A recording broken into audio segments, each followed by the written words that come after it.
শিয়ালটা লেজ নেড়ে কুকুরকে বলল, আরে ভাই কুকুর, তুই তো দেখি সারা জীবন মানুষের গোলামি করেই কাটালি, নিজের বুদ্ধিতে কি কোনদিন চলেছিস?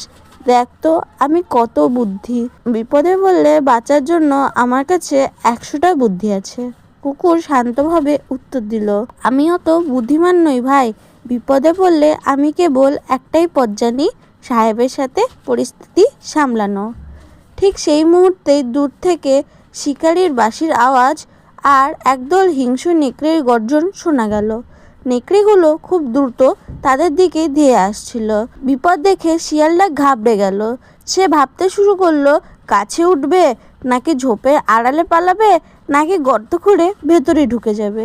শিয়াল তখন তার 100টা বুদ্ধির মধ্যে কোনটা ভালো হবে তা নিয়েই ভুগছে।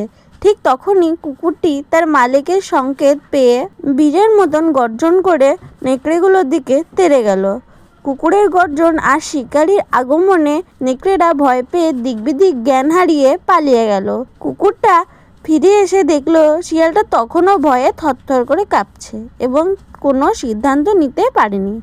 বন্ধুরা, গল্পটি তোমাদের কেমন লাগলো? গল্পটি যদি ভালো লেগে থাকে তাহলে আমাদের ভিডিওটিকে একটি লাইক অবশ্যই করবেন এবং এরকম আরও গল্প পেতে আমাদের চ্যানেলটিকে সাবস্ক্রাইব করুন। ধন্যবাদ। দেখা হচ্ছে পরবর্তী ভিডিও নিয়ে। আজ আসছি, টাটা।